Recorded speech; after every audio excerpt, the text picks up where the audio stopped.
자, 이번 단어는 배관 공작편입니다. 이 단어는 3 내지 5문제까지도 출제가 되기도 하지만 최대, 물론 별도로 이 단독적으로 출제가 될 때는 약 3문제 정도 출제가 되는 게 기본적인 출제 비율입니다. 그리고 또 이 배관편은 2차 실기 주관식에서는 반드시 10문제 중에서 최소 한 2문제 정도는 배관에 관한 문제가 나온다. 물론 이게 이제 강의가 다 끝나고 나서 여러분들이 계속해서 합격이 또 영광을 누리고 실기 준비할 때가 되면은 저하고 다시 만날 수 있겠죠. 그럴 때 되면은 도대체 어느 부분이 중요하게 나오는지 또 다시 들을 수가 있습니다. 하지만 실기를 준비할 때도 별반 필기 준비할 때와 내용이 다르게 없다. 큰 내용이 바뀐 게 없다. 그렇게 생각하시면 되고요. 그래서 지금 이 배관편은 뭐 재료라든지 어떤 재료를 사용할지, 그 다음에 이 배관의 재료마다 어떤 부속품이 있어요. 이을 수 있는, 배관을 서로 연결할 수 있는 부속품에 대한 것이 무엇이 있을까? 그리고 이것을 작업을 하려면, 배관 작업을 하려면은 공구 같은 게 무엇이 필요할까? 이런 게 궁금할 거예요.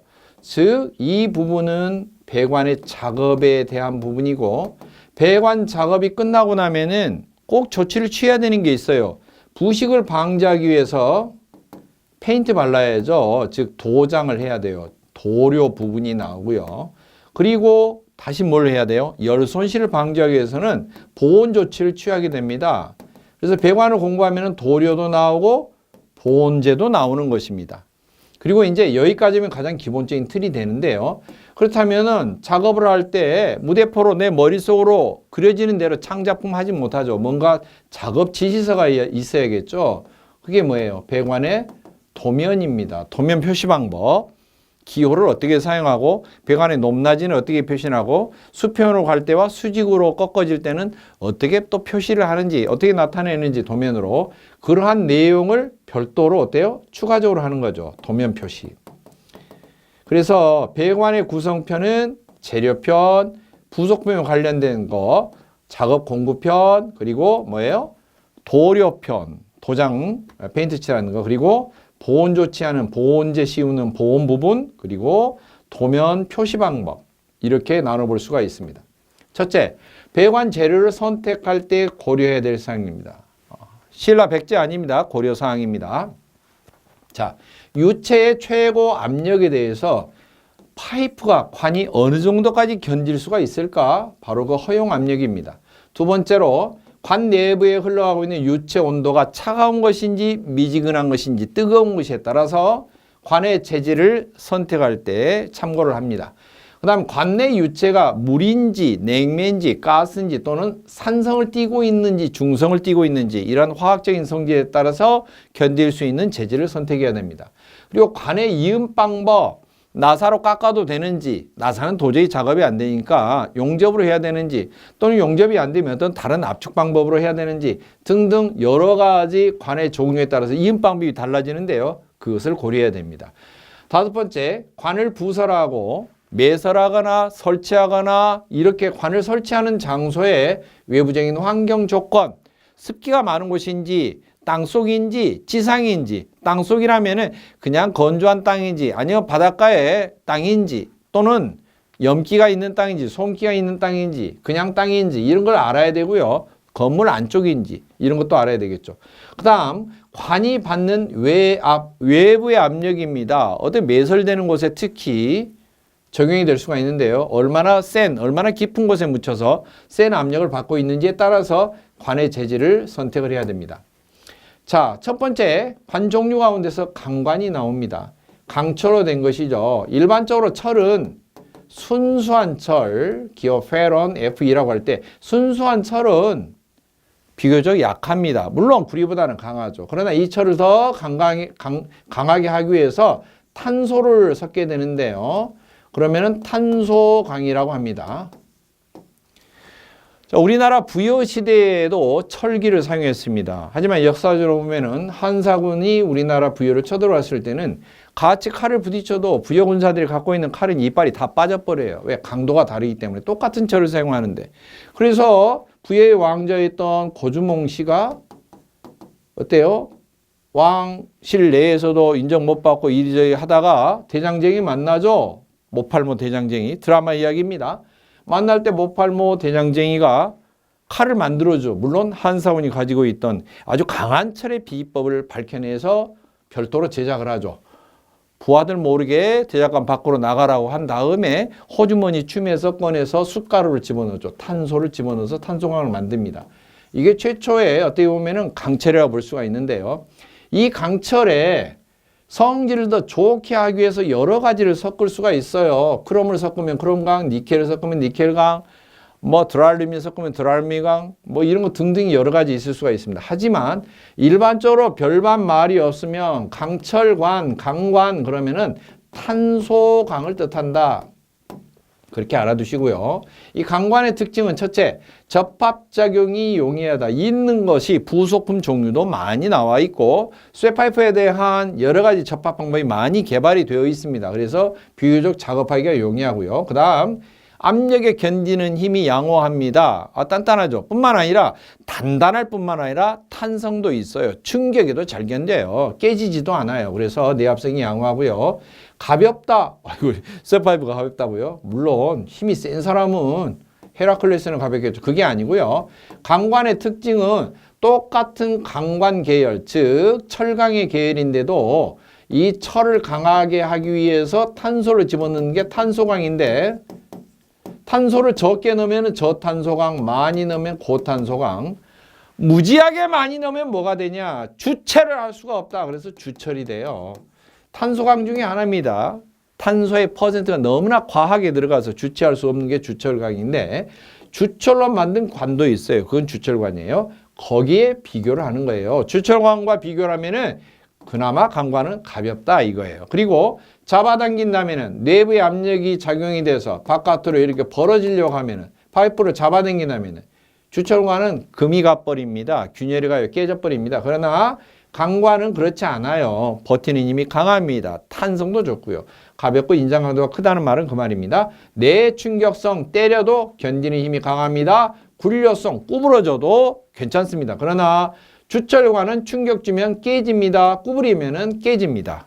바로 이런 특징이 있죠. 그다음 조인트 제작은 뭐예요? 이음쇠 현장에서 별도의 부속품이 없을 때 현장에서 즉시 서로 배관과 배관을 이을 수 있도록 뭔가 조치를 취해야 될 때 그럴 때는 동관에 비해서 어렵습니다. 동관은 무르기 때문에 그냥 끝을 서로 가공을 해서 바로 삽입도 되고 여러 가지 방법이 존재하지만 강관은 그게 안 돼요. 전용 부속품을 반드시 사용을 해야만 됩니다. 자, 그러면 이런 강관 종류가 영어로 어떤 종류일까라고 종류를 영어로 표시를 하는데요. 대체적으로 종류가 많이 있지만 자주 등장하는 5가지만 일단 정리를 해봤습니다. 앞에 나오는 두 글자는 강관을 뜻하는 영어입니다. S는 steel, 강철이라는 뜻이죠. steel. 두 번째 P는 파이프라는 뜻입니다. 관이죠. 스틸관. 이게 뭐예요? 강관이죠. 특히 탄소 강관입니다. 탄소 강관, 기본적으로 탄소 강관이라고 그랬죠. 뒤쪽에 나와 있는 이 이니셜 줄은 용도입니다. 앞쪽에는 뭘 뜻한다고요? 탄소 강관을 뜻하고요. 뒤쪽에 쓰여진 영어들은 용도를 뜻해요. 그래서 SP, 탄소강 강관인데 P가 나오면 P는 파이핑이라는 뜻이에요. 파이핑. PIPPING. 이 탄소강이라는 파이핑이라는 뜻인데 파이핑은 영어로서 배관 작업하다. 배관 설치하다. 이 배관 작업을 파이핑 작업 이렇게 말합니다. 그래서 파이핑 용도로 쓰이는 탄소강 강관이다. 즉 배관용 탄소강 강관이다. 그런 이야기고요. 그 다음에 PS, PH가 나오는데요.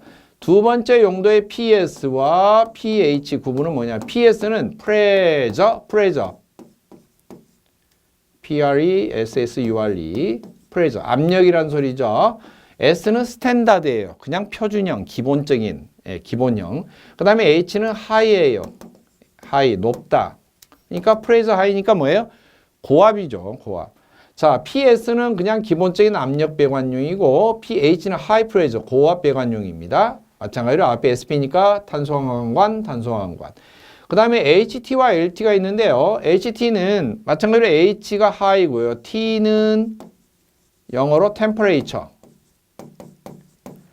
열량 나타내는 공식 가운데서도 Q는 GC 델타 T. 그래서 델타 T 할 때 T가 온도 기호로 많이 쓰이는데 온도를 나타내는 영어 단어가 temperature입니다. temperature. 그래서 HT는 high temperature, LT는 low temperature.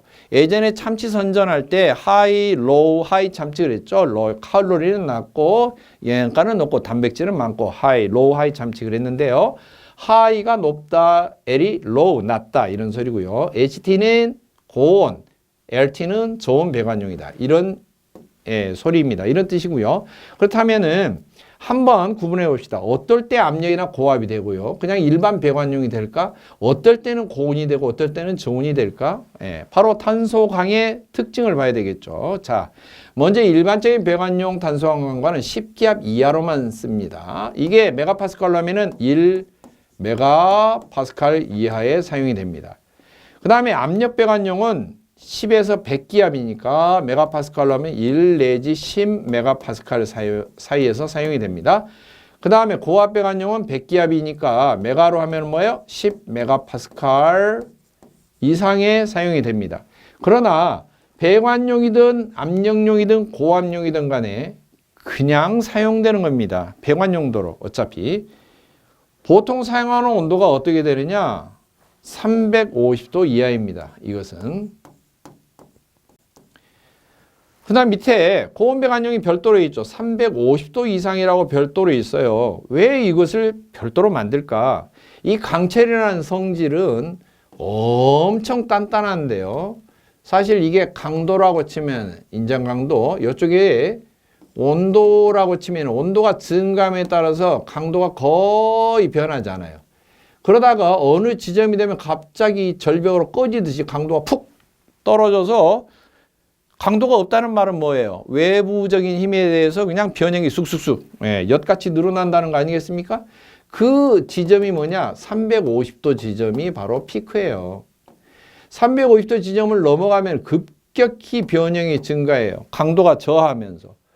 마치 절벽으로 떨어지듯이. 절벽이 영어로 클리프라고 그래요. CLIFF, 클리프라고 하는데 절벽 현상, 강도가 갑자기 뚝 떨어져 버리는 현상, 클리프 현상이라고 하고 350도 이상에서도 클리프 현상이 일어나지 않도록 해주는 재질을 쓰는데 그게 SPHT, 고온 배관용입니다. 또 하나, 강철은 강도가 좋긴 하지만은 내충격성, 탄성이 저하면서 평상시에는 탄력도 좋아요. 잘 휘기도 하고 때려도 부서지지 않고. 그러나 온도가 너무 차가우면 어때요? 사람 몸이 땡땡 얼어붙듯이 빙점 이하가 되면은 내충격성이 약해집니다. 충격의 비교적 감소, 견디는 힘이 감소하게 되는데 그러한 빙점 이하 0도 이하에서도 충격이 잘 견딜 수 있도록 사용되는 것이 바로 저온 배관용 SP 스틸 파이프인데 로우 템퍼리처용이다. 0도 이하에서 사용되는 배관이다. 이런 뜻입니다. 자, 두 번째 재질입니다. 동관입니다. 구리관이죠. 전기가 잘 통하고요. 열도 잘 통합니다. 전기 전도성, 열 전도성이 양호합니다. 그래서 대체적으로 열 교환기용으로 사용합니다. 그 다음에 전성과 연성이 풍부하다 그랬는데 전은 파전 생각하면 돼요. 말 그대로 전입니다. 퍼짐성이라고 그래요. 넓게 퍼진다. 퍼짐성. 연성은 뭘 생각하냐? 엿 생각하면 돼요. 뽑힘성이에요. 길게 뽑힐 수가 있어요. 그래서 동관을 아주 얇게 또 이렇게 골고루 균일하게 펴가지고 만들 수도 있고 길게 인발 작용을 해서 길게 뽑아서 만들 수도 있어요. 아무튼 전성, 연성이 풍부하다는 것은 관을 제작할 때 회사에서 만들기 좋다는 거죠. 관을 제조하는 회사, 제관 회사에서 제관 시에 편하다는 거죠. 그 다음에 마찰장이 적은 이유는요. 표면이 매끄러워요. 표면이 매끄럽다. 겉면은 필요 없고요. 유체화는 속의 안쪽이 아주 매끈하고 깨끗합니다. 미끌미끌하죠. 그래서 마찰장이 적습니다. 그 다음 알칼리에는 강하지만 산에는 약한 편입니다. 대체적으로 금속은 알칼리에는 강한 편이고요. 산에는 약한 편입니다. 대체적으로. 동관도 동일한 특징을 지니고 있고 그 다음 연수는 특히 극연수 아주 심하게 증류수에 가까운 거 이런 것에는 침식이 됩니다. 부식이 되기가 쉬워요. 즉 순수한 수증기만 날아가는 증기관 그리고 증류수가 흐르는 관에는 비교적 부적합하다. 그 다음 무게가 가볍고 충격에는 약하다. 무게가 가벼운 것은 강철 종류, 철의 종류의 배관에 비하면은 훨씬 무게는 가벼운 편이죠. 강관에 비하면. 그리고 대신에 충격에 약해요. 관이 너무나 변형이 잘 되죠. 때려버리면은 그런 특징을 지니고 있습니다. 열교환기용으로 적합하다. 이거 넣으시면 되고요. 그 다음 주철관입니다. 주철관은 탄소가 너무 많이 포함된 관이다 그랬죠. 너무 단단해진 관입니다. 그냥 탄소 강관의 범위를 넘어선 거죠. 강관의 일반적인 강관에 비해서 대신에 내구성 달아지지는 않습니다. 그리고 부식도 잘 안 돼요. 사실 주철이라는 쇳덩어리가 주철제 보일러에서 나오는 설명했던 주철 쇳덩어리 특징이죠. 그리고 이런 것은 부식이 잘 안 되기 때문에 땅속에 매설하는 배관, 습기가 많은 땅속의 매설에도 부식이 잘 되지 않고요. 한마디로 오수관, 더러운 물이 흐르고 버리는 물, 배수관 이런 데에도 적합합니다. 자, 그 다음에 연관인데요. 연은 연한 관이라는 뜻이 아니에요. 한자로 납을 연이라고 그럽니다. 납관의 특징인데요. 많은 특징들 가운데서 가장 중요한 뭐냐? 내식성이 크다. 그러면 어느 부분에 내식성이 크냐면은 소금기가 있는 환경에서도 부식이 되지 않는다. 해수에서도 또 해안가의 배관, 매설배관에도 적합하다. 그 다음에 천연수에도 사용이 가능하다. 극연수에도 사용이 가능하다. 그러나 단점은 뭐예요? 강도가 약한 거죠. 센 것도 없어요. 강도가 약하다. 변형이 잘 되겠죠. 강도 약하다. 두 번째로는 일반 쇠, 구리에 비해서 동일한 두께면은 납이 훨씬 무겁습니다. 배관 자체가 무겁다는 거예요. 배관이 무거우면은 어떻게 되겠어요? 현장에서 시공할 때는 그 무게를 견뎌야 되기 때문에 시공자들이 엄청 힘들겠죠. 무게가 많이 나가면 작업할 때 힘들겠죠. 자, 그 다음 강관을 사용할 때 강관을 잇는 이음 재료입니다. 배관의 방향을 바꿀 때 이렇게 진행하는데 이쪽으로 바꿔준다. 엘보우를 사용하기도 합니다. 또는 이렇게 가는데 획 되돌아온다. 이렇게 되돌아오는 배관을 밴드라고 합니다. 그 다음에 관을 분기한다. 분기는 가지를 찢는 걸 말해요. 이렇게 진행이 되는데 이쪽으로 가지를 찢는다. 그럼 이런 부속을 사용합니다. 이게 T라고 합니다. 그 다음에 이렇게 진행이 되는데 옆으로 사이드로 빼고 싶어요. 그러면 이렇게 영어로 Y자로 된 부속품을 사용합니다. 그 다음 크로스는 이렇게 진행이 되는데 사방 팔방으로 빼고 싶어요. 이렇게 십자로 된 부속을 크로스라고 합니다. 그 다음 같은 지름을 관을 직선으로 빤다게 연결할 때는 종류가 소켓, 유니온 플랜지, 니플 이렇게 네 종류가 있는데 사실 니플은 관을 연결한다기보다는 같은 지름의 부속품을 연결하는 부속이다 라고 생각하시면 됩니다. 그 다음 서로 지름이 다를 때는 지름이 다르다 그러면 이경이라고 합니다. 다를 이자, 경자가 지름 경자입니다. 질러간다. 어떤 첩경, 지름길을 첩경이라고 그러잖아요. 경이 질러간다. 지름이다. 빤다게. 다른 지름을 이경관이라고 그러는데 그런 관을 연결할 때 사용하는 게 전부 다 이경자가 붙어 있죠. 이경 소켓, 이경 엘보, 이경 티. 그 다음에 부싱은 부속품의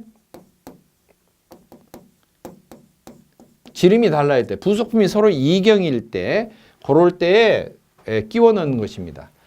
이 지금 설명한 다음에 실제 사진 모양으로 해서 어떤 부속품 모양인가를 한번 다시 점검해 보도록 하겠습니다. 교재에도 물론 사진이 제시가 되어 있죠. 그 다음 관 끝을 막을 때 플러그나 캡을 사용하는데요. 사실 플러그는 부속품 끝을 막을 때, 부속 끝. 캡은 관 끝을 막을 때 사용됩니다. 물론 이것도 실제 막혀진 사진을 보고 한번 여러분이 참조를 하시면 되겠습니다. 그 다음 동관 이음 부속입니다. 동관 작업할 때 있는 부위의 모양에 따라서 어떻게 동관하고 부속품하고 연결이 될까, 어떻게 이어질까에 따라서 C형, M형, FTG형, F형 이렇게 네 종류로 구분합니다. 먼저 C형은 파이프, 동관을 부속품 안으로 삽입할 때입니다. 그 다음에 FTG형은 동관을 부속품 바깥쪽 방향으로 삽입할 때 FTG라고 합니다. 그 다음에 M은 부속품 겉에 아예 나사가 깎여 있는 경우를 M형이라고 합니다. F형은 부속품 안쪽으로 나사가 깎여 있는 경우를 F형이라고 합니다. 자, 그러면은 실제로 사진을 보도록 하겠습니다. 이렇게 생긴 모양을 엘보라고 그러죠. 부속품이 이렇게 구멍이 양쪽으로 뚫려 있는데 배관이 이렇게 연결되고 이쪽으로도 연결되죠. 이 모양이 사람의 팔꿈치처럼 생겼죠. 팔꿈치를 영어로 엘보라고 합니다. 팔꿈치는 각도에 따라서 이렇게 90도도 있고 반쯤 펴진 45도도 있고 좀 더 펴진 60도도 있습니다. 그래서 엘보는 사실 90도, 45도, 60도 이렇게 세 종류가 생성이 되는데 이 부속품은 90도 엘보가 되겠습니다. 그리고 이처럼 배관이 연결될 때 180도 방향으로 다시 이렇게 바뀔 때 이렇게 연결하는 부속품을 밴드라고 합니다. 180도 밴드죠.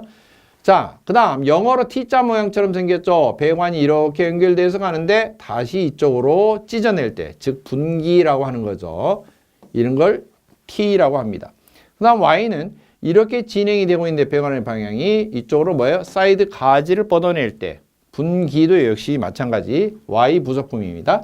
그 다음 크로스는 배관이 이렇게 진행되는데 위아래 사방으로 십자 모양으로 어때요? 다시 분기를 하고자 할 때 크로스라는 부속품을 씁니다. 십자 모양이죠. 그 다음 소켓은 배관이 가는데 이 배관이 좀 짧거나 다시 배관끼리 연결할 때는 배관의 나사를 깎고 다시 나사 깎고 이 부속품을 중간에 끼워 넣으면 양쪽에 파이프가 연결이 되겠죠. 역시 동일한 지름입니다. 이쪽 배관이나 이쪽 배관, 동일한 지름의 관을 직선으로 연결할 때 소켓 사용하죠. 그 다음에 유니온인데요. 유니온도 동일한 지름의 배관을 사용할 수 있어요. 그러나 차이점은 소켓과 다른 점은 이 소켓 자체가 커팅이 되고 그 한쪽 부속품의 겉나사를 깎아서 겉에 이처럼 뚜껑을 씌운 거죠. 이것을 풀면은 부속품 자체가 분해가 돼요. 똑같이 마찬가지로 부속품이 분해된 게 플랜지가 있는데 플랜지 지금 사진으로는 한쪽만 그려져 있죠. 이처럼 똑같은 구조의 플랜지를 파이프 연결하고 이쪽도 플랜지에 파이프 연결하고 가운데 아주 얇은 판 모양의 패킹 넣고 구멍 뚫린 부분에 볼트 너트 끼워서 조립하면은 볼트 너트 끌리면 분해, 조이면 조립 이렇게 되겠죠. 이처럼 분해 조립을 양호하게 하면서도 동일한 지름의 관을 직선으로 연결할 때 플랜지를 사용할 수가 있습니다. 그 다음에 유니온 가운데에서도 한쪽에는 강관이 연결되고 다른 쪽에는 동관이 연결되는 거. 이렇게 다른 재질의 관을 연결할 수 있도록 제작된 유니온을 절연 유니온이라고 하고 플랜지도 절연 플랜지가 있습니다. 그 다음에 니플이라고 하는 것은 양쪽에 나사가 깎여있는 아주 짧은 부속품인데요. 이쪽에 부속품 연결하고 이쪽에도 부속품 연결할 때 사용합니다. 부속품과 부속품 사이가 너무 가까워서 정상적인 파이프로는 나사 절사기가 어려울 때 바로 이 니플이라는 부속품을 사용해서 동일한 지름의 관을 연결할 때 사용합니다. 그 다음 레듀샤인데요. 레듀샤는 앞에 있어서 봤던 이 소켓과 유사하지만 한쪽 구멍 크고 한쪽 구멍이 작게 이렇게 되어 있는 구조입니다. 즉 이쪽에는 구멍이 커서 큰 배관, 이쪽에는 구멍이 작아서 작은 배관이 연결됩니다. 이경관이죠. 서로 지름이 다른 관이 연결되는 거죠. 그래서 영어로 reduce가 줄이다죠. 근데 ER 붙여서 reducer 또는 reducia 이경관을 연결하는 거죠. 그런데 지금 이것은 중심이 같아요. 이쪽에 큰 배관의 중심과 작은 배관의 중심이 일직선이 일치합니다. 이런 경우는 레듀샤 동류 중에서 동심 레듀샤 그렇게 말합니다. 또는 편심 레듀샤는 한쪽에는 이렇게 되어 있는데 줄이기의 위치가 이렇게 중심선이 한쪽이 내려와 있는 경우가 있어요. 이런 경우는 편심 레듀샤 그렇게 부릅니다. 그 다음에 엘보우는 이 앞에 있어서 봤던 엘보우보다 지름이 한쪽이 줄어 있죠. 이처럼 지름이 다르게 되어 있는 엘보를 이경 엘보, 지름이 다르다, 다를 이자를 쓰는 것입니다. 한자로. 다를 이자를 써서 이경 엘보. 그 다음 T도 마찬가지입니다. 구멍이 큰 쪽이 있고 작은 쪽이 있죠. 이처럼 본 줄기가 되는 관에서 가지로 나가는 쪽을 줄이고 싶을 때 이경 T를 사용합니다. 그 다음 부싱은 나사가 바깥으로도 나 있고 안쪽으로도 깎여 있는데요. 바깥쪽에는 지름이 크고 안쪽은 좀 좁혀진 가운데 안쪽으로 나사가 나 있어요. 따라서 부속품을 구멍이 큰 부속품을 이쪽에다 끼우면은 이쪽 안쪽 나사에다 파이프를 연결하게 되면 결국 파이프가 작은데 부속품 위에서 작은데 부싱을 사이에다 끼워 놓으면은 연결할 수가 있습니다. 이처럼 지름이 다른 관을 연결해 줄 수 있도록 부속에다 쐐기처럼 끼워 넣는 부속품이 부싱, 그렇게 말합니다. 그 다음 캡은 나사가 깎여 있는 파이프 겉에 이처럼 씌워서 조립을 해가지고 막아 놓는 그런 역할을 합니다. 관 끝을 막을 때. 그 다음 플러그는 뭐냐면은 관 끝을 막는다기보다는 가령 이렇게 부속품이 진행되어 있는데 부속품 겉에를 막아요. 이게 다음에 사용하려고 겉에를 막아놔야겠어요. 그런 것을 플러그라고 합니다. 그 다음에 맹 플랜지는 뭐냐면은 맹이 어때요? 어두울 맹, 막힌 플랜지라고도 합니다. 영어로는 블라인드 플랜지라고도 하는데 플랜지가 한쪽에 있는데 계속해서 관을 연결하고 싶지만 작업 중지, 다음에 작업을 해야 되겠어요. 그런데 여기를 막아놔야 되겠어요. 그러면은 이 구멍이 가운데 안 뚫려 있는 또 다른 판을, 플랜지 판을 붙여놓는 겁니다. 이처럼 막는 용도로 사용하는 플랜지를 막힌 플랜지, 그렇게 부릅니다. 자, 동관의 부속품 모양입니다. C는 뭐라고 그랬어요? 안으로 삽입한다. 관을 이렇게 안으로 삽입한 쪽이니까 이쪽이 C. 그 다음에 M이 뭐예요? 겉으로 나사가 나 있다. 겉나. 그래서 이것을 C와 뭐예요? M. 그리고 어댑터 그랬는데요. 삽입하는 것은 사실 동관이고요. 동관 삽입해서 이제 납땜을 해서 기술적으로는 연결하고, 그 다음에 나사가 깎여 있기 때문에 나사는 동관에다 연결하는 방법은 아니죠. 여기 뭐 주철제, 강관 부속이라든지 주철제 부속이라든지 강관을 연결하는 그러한 용도로 사용할 수가 있죠. 동관과 강관이 서로 관 재질이 다른데 중간에 이런 부속품을 써서 연결을 할 수 있다는 거죠. 뭔가 서로 차이가 나는데 중간 연결을 해주죠. 뭐예요? 어댑터, 그렇게 이야기합니다. 자, 그 다음에 CF 어댑터. 동관을 이쪽으로 삽입해서 이쪽이 C형. 지금 이쪽 사인상으로는 제시가 안 되어 있지만 안쪽으로 나사가 깎여 있어요. 부속품 안으로 나사가 깎여 있는 경우는 뭐라고 했어요? F형. 그래서 CF 어댑터. 그런데 삽입하는 것은 동관이고 안으로 나사가 깎아져서 나사를 조립하는 것은 사실 강관에 나사를 깎아서 조립하는 거죠. 서로 다른 재질의 관을 연결하니까 어댑터. 그래서 CF 어댑터. 그렇게 부르고요. 그 다음에 이것은 그냥 동으로 된 재질 자체가 구리로 된 부속품입니다. 동관을 이렇게 삽입하고 납땜. 동관을 이렇게 삽입하고 납땜입니다. 삽입하니까 C, C입니다. 따라서 C 곱하기 C, CC 엘보우, 그렇게 말합니다. 그 다음 이것은 동관을 이쪽으로 삽입하게 되겠죠. 안으로 삽입하니까 뭐예요? C. 그 다음에 이쪽이 뭐예요? 안쪽으로 나사가 깎여 있죠.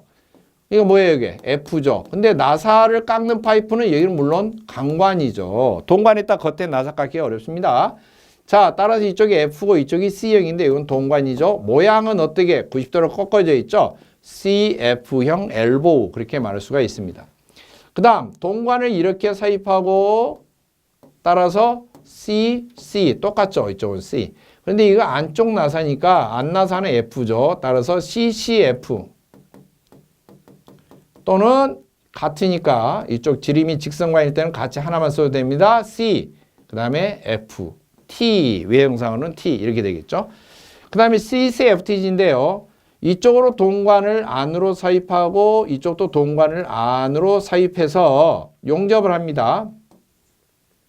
근데 이쪽은 갑자기 줄었죠. 물론 네이비샷처럼 될 수 있지만 동관을 겉으로 끼워서 여기를 용접할 수도 있죠. 그러면은 C 뭐예요? 이쪽이 FTG. 동관을 겉으로 삽입하면 FTG형이라고 그랬죠. 자, 그 다음에 밸브 종류를 한번 보겠습니다. 물론 청동제로 된 밸브인데요. 이 민 모양이 이렇게 폭이 좁으면서 화살표 자체가 없는 밸브가 슬루스 밸브입니다. 그리고 폭이 넓고 이처럼 화살표 진행 방향을 반드시 지켜야 되는 밸브, 밑에가 완만한 원형으로 된 그런 게 글로우 밸브입니다. 그 다음 90도로 꺾어진 모양의 밸브가 보이죠. 보일러 본체에서 증기가 나가는 주 통로에 있는 앵글 밸브 외형상으로 속의 내부 구조는 글로우 밸브 구조로 되어 있습니다. 손잡이를 그 다음에 90도로 제껴서 신속하게 개폐를 할 수 있도록 되어 있는 게 볼 밸브인데, 실무적으로 나중에 실기 작업을 할 때는 이런 게 등장하면 이 황동체 부속품을 자세히 보면 여기까지가 한 몸뚱아리고요. 그 다음에 이 부분이 조립이 되어 있어요. 틈새가. 그래서 이쪽이 공급되는 본관 입장이고 이쪽이 출구 쪽입니다. 반드시 이걸 지켜야 됩니다. 현장에서는. 그리고 화살표가 사실 뒷면이나 아래쪽에 표시가 되어 있습니다. 이걸 거꾸로 연결하면 안 돼요. 이쪽이 입구 쪽이고 이쪽이 출구 쪽. 이게 지켜야 되고요. 실제로 파이프로 연결할 때는 나사를 깎았을 때 이 깊이가 여기는 얕고 다른 주절제 부속에 비해서 이 볼 밸브는 속 깊이가 얕아요. 그러니까 나사 절삭에서 조립할 때 평상시보다 한 산 적게 조립하면 됩니다. 사실은. 여기는 깊이 힘을 줘서 조립해도 별 영향이 없는데 여기는 파이프를 너무 깊숙하게 꽉 조이면은 파이프 턱이 틈새를 밀어 제껴서 나중에 여기가 똑 떨어져 버립니다. 힘을 가할 때 조립할 때 조심해야 됩니다. 자, 그 다음에 이것은 Y자인 여광인데요. 여기 보면 화살표 보이죠? 이처럼 Y자 모양인데 흘러가는 방향은 이렇게 흘러가서 속에 여과몽에 찌꺼기가 걸러집니다. 이처럼 반드시 화살표, 즉 방향을 꼭 지켜서 조립을 해야 되는 밸브가 있어요. 첫째는 글로브 밸브, 두 번째로는 이처럼 볼 밸브, 세 번째로는 여과기 반드시 지켜야 되고요. 그리고 나오는 가마 밸브, 입구 쪽에 고압으로 들어오고 그 다음에 출구 쪽에 저압으로 조정이 되어서 나가는 가마 밸브, 이런 것 등등은 반드시 화살표 방향을 지켜야 되고, 또 하나 역류 방지를 위해서 연결되는 체크 밸브, 이런 체크 밸브도 반드시 방향을 지켜야 됩니다. 입구와 출구를. 그 다음 방열기 밸브 사진이 있는데요. 방열기는 이쪽으로 홍대에서 이렇게 나가겠죠. 이 밑으로 가는 거 아닙니다. 방열기 용어로 사용되는 밸브가 있었죠. 난방설비 편에서 7장에 설명됐죠. 팩레스 밸브라고도 한다. 팩레스, 패킹이 안 들어있는 팩레스 밸브라고도 합니다.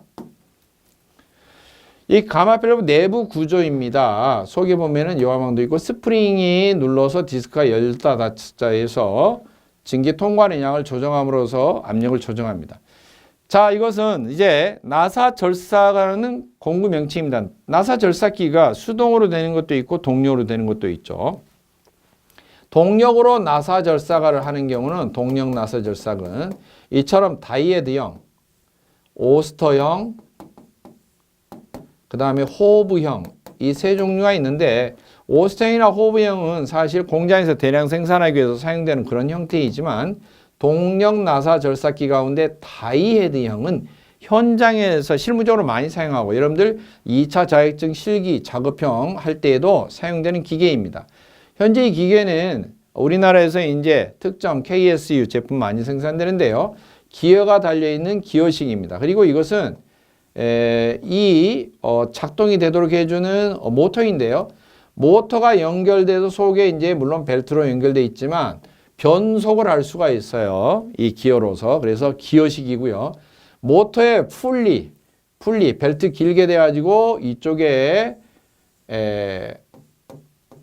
조우가 연결되어 있는 그 축, 회전축을 연결해서 돌려주는 벨트식이 있고요.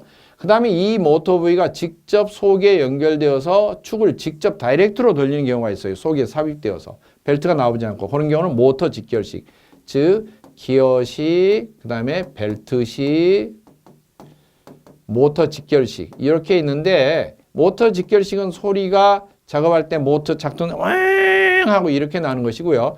벨트는 슬슬슬슬 이렇게 나는 것이고, 기어식은 더 조용합니다. 스르륵. 기어 변속할 때는 철컥철컥 소리가 나고 나머지는 소리가 나지 않습니다. 자, 이 기계는 세 가지 작업을 할 수가 있습니다. 다이헤드 등의 특징, 세 가지 작업 가능한 거, 나사 깎는 거, 관 자르는 거, 리밍 작업. 리밍 작업은 배관을 자르고 나면은 커터 날로 자르기 때문에 배관에 잘린 단면이 이처럼 안쪽으로 이렇게 눌려서 들어갑니다.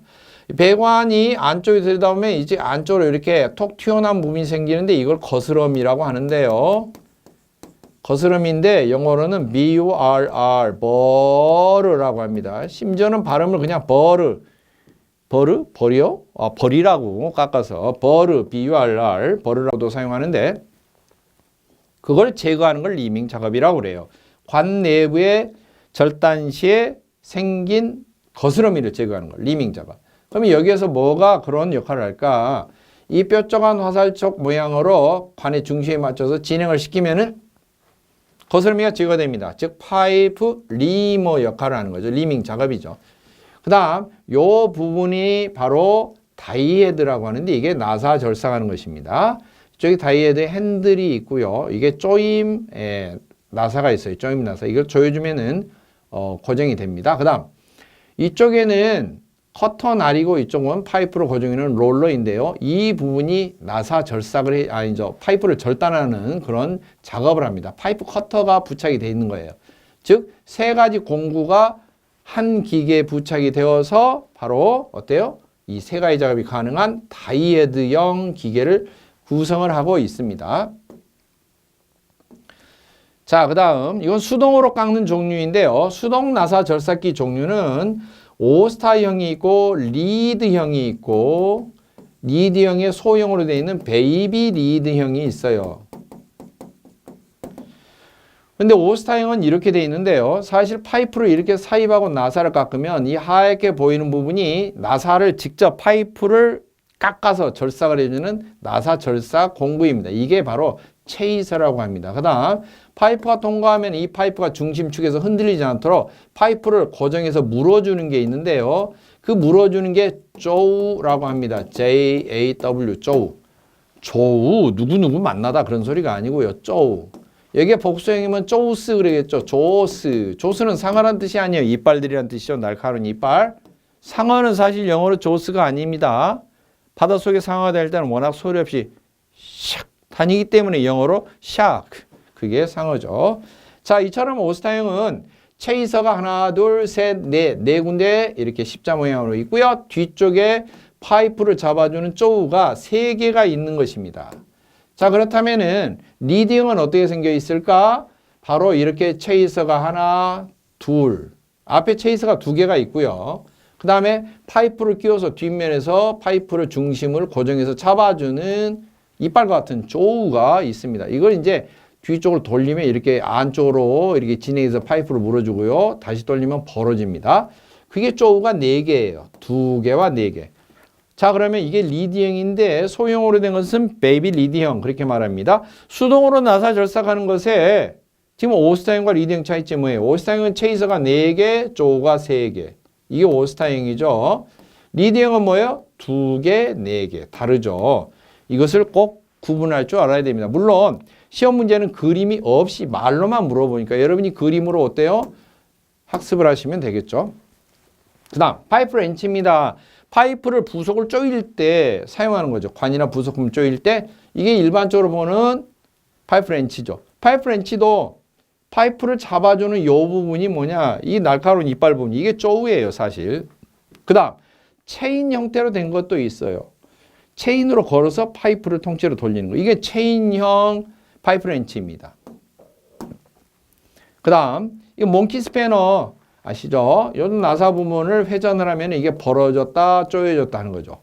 그래서 육각 모양의 부품 이렇게 육각 모양으로 된 부품을 쪼이거나 또는 황동재 부품 볼밸브라든지 이런 것을 쪼일 때 사용합니다. 사실 볼밸브 황동으로 된 그런 부속품을 파이프 렌치를 사용하면은 절대 안 됩니다. 이 파이프 렌치를 사용할 때는 강관 부속을 조일 때는 파이프 렌치를 사용하지만 동관 부속은 절대 안 됩니다. 동관 부속은 주로 황동으로 되어 있는데 이것을 사용하면 이 날카로운 이빨 때문에 황동의 부속품이 전부 다 찍힌 자국이 남아서 실질적으로 보기가 매우 흉하고 자격증 2차 시험 볼 때는 감점 요소가 되겠죠.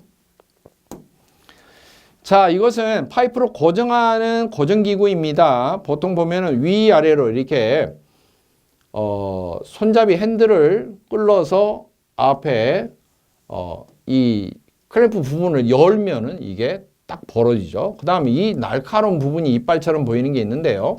요 사이에 파이프를 넣고 고정하죠. 파이프를 꽉 물어주니까 이게 이빨이에요. 이게 역시 쪼우라고 합니다. 이런 파이프 바이스의 규격은 뭐냐? 손잡이를 이렇게 돌렸을 때, 풀었을 때 최대한 쪼우가 벌어져서 어느 정도 파이프를 물릴 수 있느냐, 몇 인치까지 물릴 수 있느냐, 그 쪼우가 벌어지는 폭이 바로 파이프 바이스의 규격이라고 보시면 됩니다. 그 다음 옆으로 움직이는 파이프 바이스도 있어요. 위아래가 아니고 이게 손잡이를 돌리면 어때요? 앞뒤로 움직여서 이게 옆으로 이렇게 여기는 고정되어 있고 이쪽이 벌어지죠. 그러면 이 물어주는 이쪽 면이 뭐냐? 이게 쪼우예요. 이런 것을 수평 바이스라고 하는데요. 수평 바이스의 규격, 크기는 뭐냐? 최대한 손잡이를 풀었을 때 최대한 벌어지는 쪼우의 간격, 그것을 수평 바이스의 크기로 구분을 합니다. 역시 마찬가지로 배관이나 공작물, 기타 등등을 고정을 할 때 사용을 합니다. 자, 그 다음에 이것은 밴더입니다. 밴더는 밴드를 만드는 ER 기구예요. 밴더.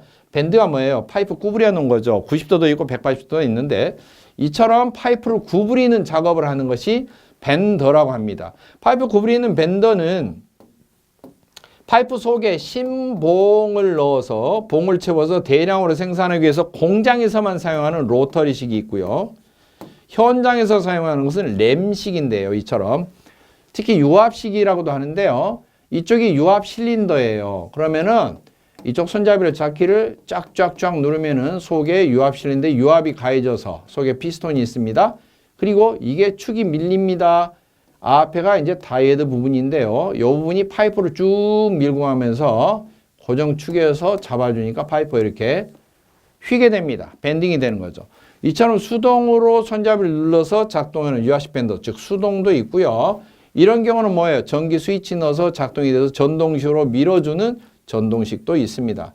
둘 다 유압식 밴더, 램식 유압식 밴더라고 보시면 됩니다.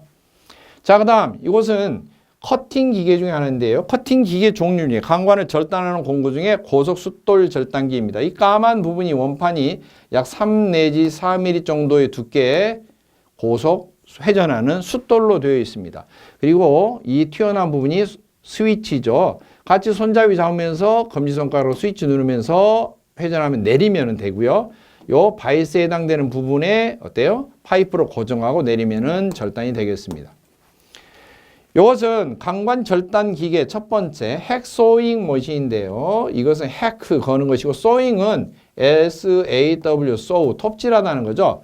이게 이제 이 강관 절단 톱기계입니다. 톱기계. 이 부분이 톱날인데요. 왕복 운동을 하면서 이쪽 롤러 위에 쭉 많은 파이프를 걸어서 이쪽으로 튀어나오게 하고 내리면은 이게 전체적으로 많은 양의 파이프가 한꺼번에 잘리는 겁니다. 자, 그 다음에 이것은 밴드소어 머신, 그래서 띠톱 기계라고도 하는 것입니다. 현장에서도 물론 사용을 합니다. 똑같이 공작물을 물리고 내리면 이게 톱날이 어때요? 계속 회전하면서 절단이 됩니다.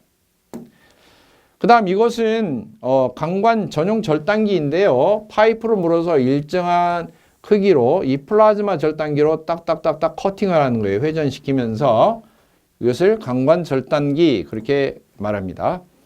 자, 그 다음 사람이 수동으로 하는 게 있어요. 기계로 하는 게 아니고 이 파이프 커터 종류는 이 손잡이를 돌리면은 이 축이 왔다 갔다 진행합니다. 앞에는 롤러고요. 이 숨겨진 부분이 커터 날입니다. 파이프를 이 사이에 물려서 물론 여기가 뭐가 물려 있어요? 바이스로 고정하겠죠. 고정된 상태에서 손잡이 조금 한 바퀴 돌려서 이쪽으로 회전하고 다시 조여서 회전하고 이렇게 하면은 이게 점점 안으로 선이 그어지면서 커터날이 밀고 들어가서 절단이 됩니다. 그렇게 절단했을 때 절단한 다음에 이 파이프가 안쪽으로 이렇게 거스름이 밀려 들어간 부분이 생긴다는 거죠.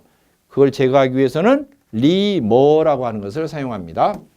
그 다음 요건 쇠톱입니다. 쇠톱. 다 아시겠죠? 쇠톱의 규격은 뭐냐면 쇠톱날을 고정하기 위한 이게 홀, 구멍이죠.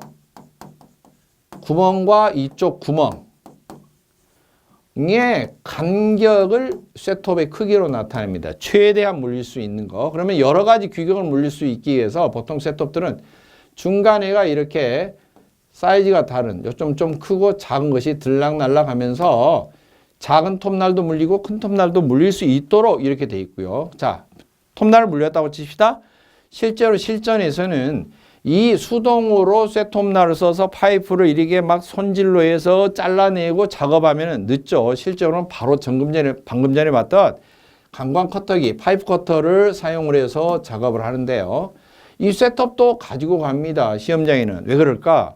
강관의 파이프에 어디까지 치수를 표시했는데 물론 마커펜이 있으면 표시하기 좋지만 그렇지 않은 경우는 차로 쟀으면은 거기 측면에 좌측면에 대고 쇠톱을 한번 착 이렇게 끄어주면은 쉽게 마킹이 되겠죠. 톱날이 날카로우니까. 그래서 마킹하기 위한 용도로 보통 지참도 합니다. 아무튼 간에 이 쇠톱날은 구멍과 구멍의 홀 간격을 쇠톱의 크기로 규정을 짓고 또 하나는 조일 때는 이쪽이 어때요? 조임 나사를 조이면은 막 손으로 조였다. 그런데 계속 톱질을 몇 번 했다. 그대로 두는 게 아니에요. 톱질을 몇 번 하면 이게 열받아서 약간 늘어납니다. 그래서 늘어났을 때 쇠톱질을 몇 번 한 다음에 다시 조여줍니다. 그러면 완전히 팽팽하게 튼튼하게 고정이 됩니다. 자, 이것은 같은 커터라도 체인형 커터 또는 링크형 커터라고 하는데 이 체인 속에 하나하나의 커터 날이 심어져 있죠. 커터 날이 한 개 정도만 되어도 강관을 절단하는데 지장이 없을 텐데 이렇게 수도 없이 많은 커터 날이 있다. 그러면 뭔가 강관보다도 단단한 파이프를 절단할 때 사용하겠죠. 주철관을 절단할 때 사용하는 용도의 커터기입니다. 자, 그 다음에 이것은 파이프를 커터기로 절단한 다음에 안쪽에 거스러미가 생기는 부분, 파이프 안으로 이렇게 밀려 들어가서 거스러미가 생긴다고 그랬죠. 이 부분을 갉아내기 위해서 이걸 화살촉처럼 생긴 걸 삽입하고 힘을 주면서 회전해서 밀죠. 그러면 이게 떨어져 나갑니다. 이게 바로 파이프 리밍 작업하는 거죠. 관관 절단 후에 관 내부에 있는 거스러미, 영어로는 BURR, 버르라고 했어요. 버린다고 그래서 그게 아니고 연상하라고. 자, 버르를 제거하기 위한 겁니다.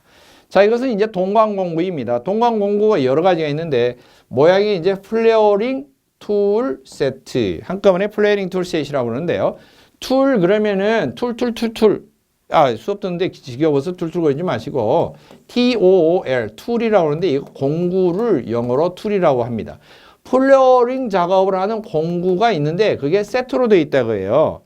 뭐 플레어링 작업하는데 공구가 하나, 둘, 세 번째인데 셋이다 이런 소리 아니고 세트로 되어 있다. 그러면 왜 세트일까? 이 잡아주는 파이프로 고정해 주는 것이 블럭이고요. 블럭. 그리고 요 부분 이게 원추 모양으로 되어 있는데 이게 손잡이를 위쪽으로 돌리면 이게 쭉쭉쭉쭉 내려오면서 회전하는데요. 즉 이렇게 조립된 모양이에요. 이 블럭에 이것을 끼워서 조립해서 구멍 뚫어진 이 밑부분부터 동관을 사이에서 꽉 조인 다음에 진행을 해서 손잡이를 돌리면 이렇게 동관 측면이 쫙 벌어집니다. 어떻게 벌어지냐? 나팔처럼 벌어져요. 나팔을 플레어라고 합니다. 플레어. 여자분들 치마에도 나팔처럼 벌어진 스커트는 플레어 스커트 그렇게 부릅니다. 나팔처럼 벌린다고 해서 플레어에 ing 붙여서 플레어링이라고 합니다. 이처럼 나팔관 작업을 해주는 툴, 공구가 세트로 되어 있다라고 합니다. 이것은 이제 스위칭이라고도 합니다. 자, 블록과 스위칭으로 되어 있어요. 이것은 조합된 형태이고 이것을 밖으로 제껴보면 동관이 이렇게 벌어져 있다는 것이고 이걸 손잡이 회전축을 돌리면 이처럼 속에 스위칭의 날카로운 화살촉 모양의 플레어 컨이 편심입니다. 중심이 그게 왔다 갔다 하면서 회전하면서 관을 이렇게 나팔 모양으로 벌려주는 거죠. 이해되셨죠? 자, 이렇게 벌리면 어떻게 조립이 될까? 바로 이런 모양으로 조립이 됩니다. 나팔관처럼 벌어진 이 관을 이쪽에 너트를 끼웁니다. 안쪽 나사에 너트 끼우고 이쪽도 너트 끼우고 가운데 겉나사가 나와 있는 이게 뭐예요? 관관 부속품에서 보면 니플 모양이 똑같이 생겼죠. 하지만 이처럼 나팔처럼 벌어진 부분을 조립을 해줄 수 있는 니플이다. 그래서 플레어 니플이라고 부릅니다. 또는 양쪽에 나사가 나 있는 니플이다. 그래서 플레어 양 니플이라고도 합니다. 그 다음에 이쪽에 플레어 너트 끼운 다음에 이것을 나사를 꽉 조립하면 이 나사 조이는 힘에 의해서 동관이 45도 경사진 이 판에 딱 밀착이 돼요. 그래서 이것을 압축 이음이라고도 합니다. 동관의 이음 방법 중에 하나입니다. 이처럼 플레어 이음이라고 하는 게. 자, 그 다음에 이것은 동관을 구부리는 장치입니다. 좀 전에 강관 구부리는 거하고 사뭇 다르죠. 왜? 그건 기계로 주로 막 하고 어떤 유압식을 사용하고 하는데 이건 순수하게 손으로만 사용합니다. 동관을 이렇게 끼워 놓고 즉 손잡이가 이렇게 올라갔다고 치면은요. 동관을 이 사이에 삽입하고 손잡이를 잡아 내리면은 요 디스크 사이에 이렇게 같이 물려서 회전하면서 구부러지는데요. 파이프가 구부러진 것을 밴드. 구부리는 기계는 ER 붙여서 밴더. 근데 튜브라고 붙었어요. 왜 파이프가 아니고 튜브가? 동관처럼 무르거나 관경이 아주 작고 무른 파이프는 특별히 튜브라고 부릅니다. 튜브 알겠죠? 수도꼭지 연결하는 거 고무 호스 있죠? 튜브죠. 튜브. 그 목욕탕에서 연결하는 고무 호스를 갖다 파이프라고는 부르지 않죠. 튜브라고 합니다. 자, 그 다음에 이것은 커터는 커터인데 강광 커터보다도 조금 작고 손 안에 쏙 들어오는 용도인데요. 돌리면서 회전하는 건데 동관이 요 롤러 사이에 고정이 돼서 커터날이 어때요? 같이 물려서 회전하면서 커팅이 되는데요. 동관만 절단할 때 사용합니다. 그래서 튜브 커터라고 해요. 파이프 커터라고 안 하고 동관 절단용으로 사용합니다. 그다음 이것은 동관의 끝을 벌려주는 건데 동관을 이렇게 되어 있는 것을 끝을 이렇게 나팔처럼 벌리면은 플레어라고 하는데요. 동관이 있는 부분을 이 부분을 뭔가 기구를 넣고 이렇게 벌려요. 그냥 전체적으로 이렇게 벌려줘. 요것은 그냥 확관이라고 그래요. 확관. 확장한다 관을. 확장을 하는 거, 늘어나는 거, 팽창하는 것을 expand라고 합니다. 팽창하다, 늘어나다. 그래서 그런 기계를 ER 붙여서 expander. 다른 말로 하면은 동관 확관기로도 말합니다. 또는 expander. 어떻게 되어 있는가? 이쪽이 몸체 부분하고요. 바디 부분과 이쪽 앞에 헤드 부분 또는 다이스라고도 합니다. 이런 부분이 나눠져 있는데 이것을 이렇게 나사 있죠. 탁 씌워서 조립을 하고요.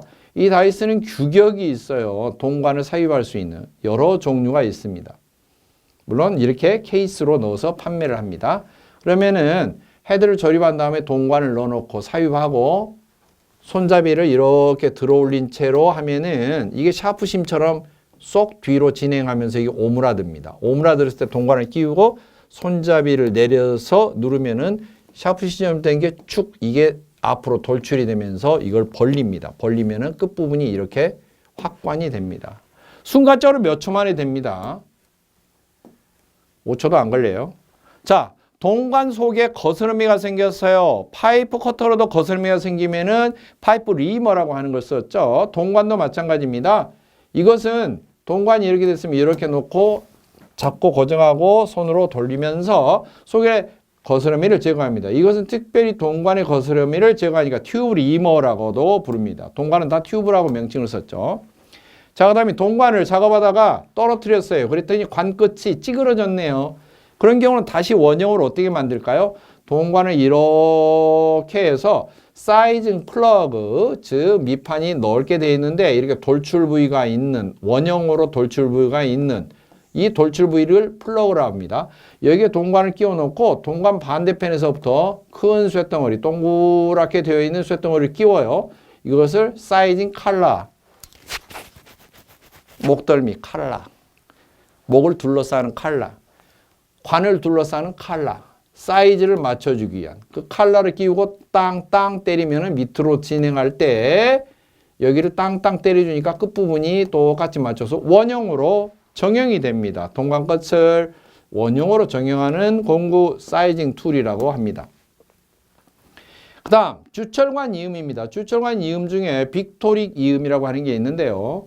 동관을 이렇게 벌어진 소켓 부분에 삽입을 하고요. 가운데 고무링을 끼우고 그 다음에 이쪽이 플랜처럼 돌출되어 있는 부분이 있죠. 그리고 이 고무링이 빠지지 않도록 이게 니은자 꺽쇠처럼 된 부분을 밀어 넣어서 이 부분을 고무링 넣고 있는 이 돌출 부위하고 볼트 너트로 조립합니다.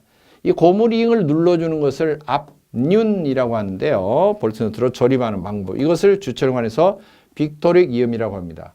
다음 주철관 이음 방법입니다. 단순한 그냥 소켓 방법인데요. 관 겉에 벌어진 것이 소켓이고 안쪽으로 삽입합니다. 그리고 이 틈새를 뭘로 마실을 약 3분의 2 정도 감습니다. 그리고 이게 밖으로 풀리지 않도록 3분의 1 정도 공간에 납물을 채웁니다. 그리고 납이 골고루 이 마실을 정확하게 밀착해서 밀어줄 수 있도록 뾰족하게 된 걸로 정으로 땅땅 쳐서 파이프 겉면을 계속 땅땅땅땅땅 쳐서 납을 골고루 밀어 넣도록 해줍니다. 정으로. 이런 방법을 그냥 소켓 이음 그렇게 말합니다. 자, 그다음에 주철관 이음 종류 중에서 타이톤 이음 방법인데요. 소켓관 벌어진 거 있냐? 소켓관입니다. 거기에 삽입관을 이렇게 끼웁니다. 그리고 소켓관이 안쪽이 이렇게 요철 모양으로 되어 있죠.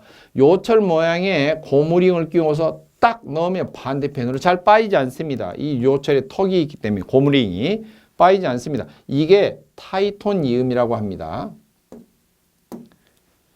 자, 이것은 스테인리스관 이음 중에서 대표적인 몰코 이음인데요.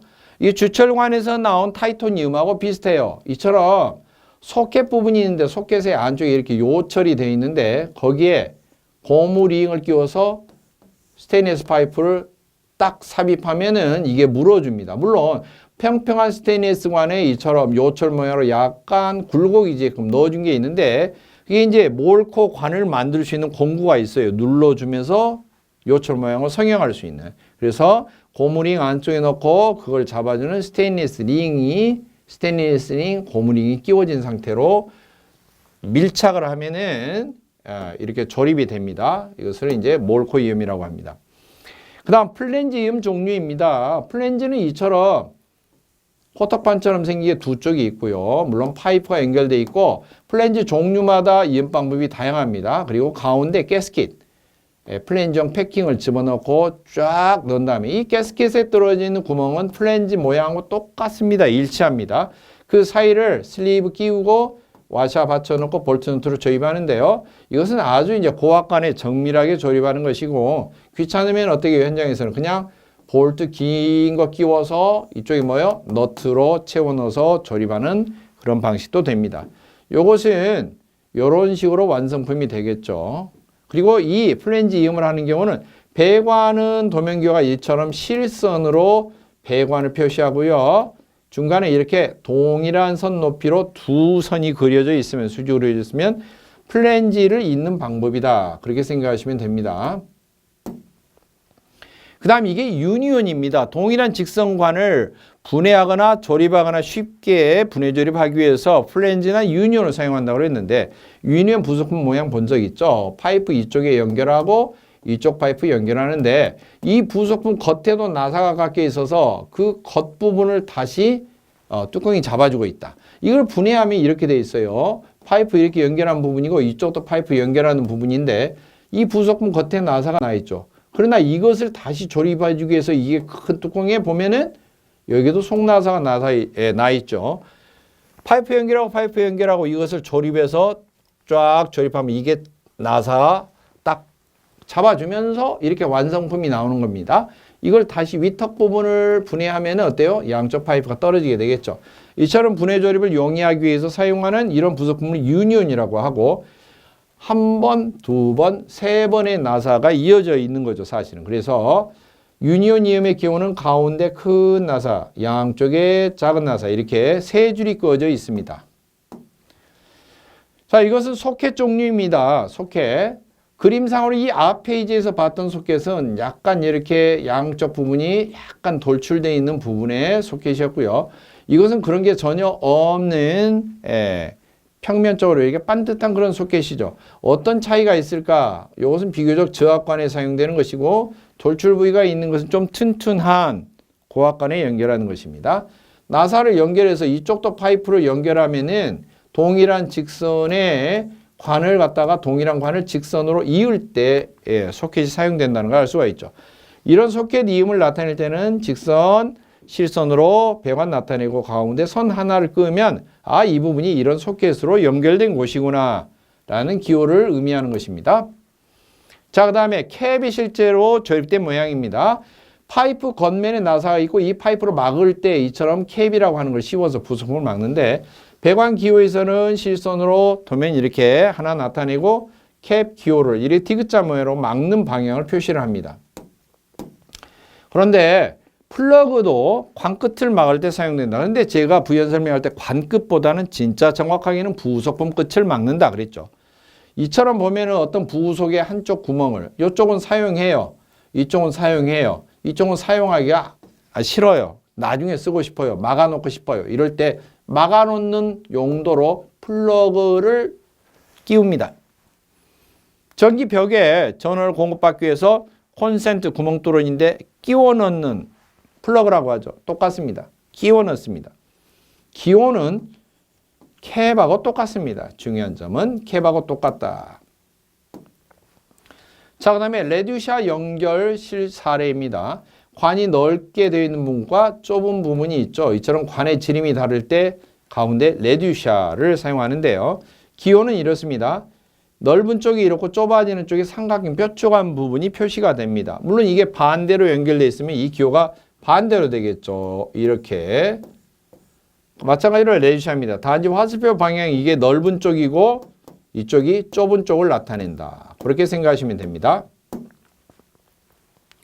그 다음 부속품의 관 사이즈를 줄여줄 때는 이쪽이 넓은 사이즈고 원래는 이쪽도 넓은 사이즈인데 이쪽에 파이프가 적어요. 구멍 넣으면 그냥 헐렁헐렁하게 생겼어요. 그럼 어떻게 해야 돼요? 이 부속품에 겉나사가 난 부속품을 끼워요. 근데 부속품 속으로 또 나사가 껴 있는데 거기에 파이프를 작은 파이프로 연결할 수가 있어요. 이런 것을 부싱이라고 합니다. 부싱은 넓은 쪽, 좁은 쪽, 기호가 이렇게 됩니다. 마른 목골. 자, 이번에는 납땜 이음을 하는 기호입니다. 지금 부속품 모양으로 보면 동관이 안으로 삽입되어 있고 이쪽도 안쪽으로 이렇게 삽입되어 있죠. 형상으로는 C형과 C형, C 곱하기 C형의 엘보우 모양입니다. 통관을 삽입한 다음에 이처럼 불꽃을 조정해서 삽입된 부분과 확관된 부분은 어때요? 똑같이 예를 들어서 이 틈새에 납 용접봉을 대고 용접하는 건데요. 이처럼 납땜 이음을 하는 경우는 실선으로 배관 나타내고 작은 동그라미를 그려주거나 또는 이렇게 점을 찍어줘요. 둘 중에 하나만 해도 됩니다. 이것을 배관기호로 납땜 이음을 나타내는 용도로 사용합니다. 그 다음 사진 그림에는 이게 이제 용접 이음, 파이프를 이렇게 서로 떨어진 부분을 이렇게 붙여서 용접을 해서 있는 부분인데요. 배관 실선기호 용접하는 부분 X 이렇게 되어 있습니다. 따라서 가령 배관 기호가 이렇게 되어 있고 두 개 차이점이 뭐냐? 한쪽은 점 찍어져 있는 걸로 되어 있고 한쪽은 X로 되어 있어요. 그러면 이 부속품은 삽입해서 C 곱하기 C 엘보우가 되고요. 이건 삽입이 아니죠. 그냥 이 엘보우는 용접용 엘보우로 사용하는 것이에요. 용접을 하는 용접용 엘보우가 따로 있어요. 좀처럼 납땜, 동관에서 삽입해서 납땜하는 그런 엘보우가 아니고요.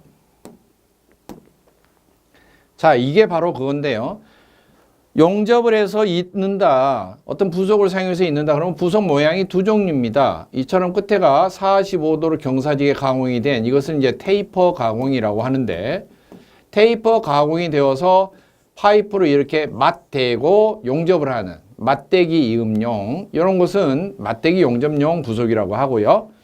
그 다음에 소켓 이렇게 튀어나온 것처럼 안쪽으로 이렇게 턱이져 있는데 실제로 파이프 강관을 안쪽으로 삽입한 채로 삽입하고 이 부속 겉면을 이렇게 용접을 하는 방법이 있어요. 이것은 소켓 용접용 부속이라고 합니다. 물론 영어로는 인서트 엘보라고 그래요. 이런 것을 엘보로 인서트 엘보, 이것은 맞대기 엘보 이렇게 부르기도 합니다.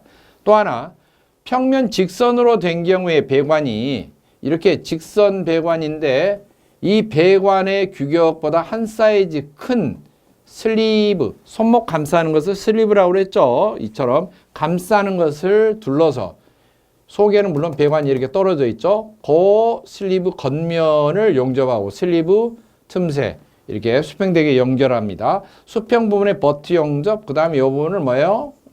필렛 용접 이렇게 해서 있는 이런 용접법은 뭐냐? 바로 슬리브 용접 그렇게 말해요. 슬리브 용접. 그러니까 파이프와 파이프로 용접할 때는 그냥 파이프끼리만 맞대고 하는 것과 슬리브를 씌워서 용접하는 두 종류가 있습니다. 그 다음에 부속을 용접할 때는 이처럼 소켓 용접용 부속을 사용할 수도 있고, 즉 인서트 용접을 할 수도 있고, 그냥 맞대기로 해서 용접을 할 수도 있습니다.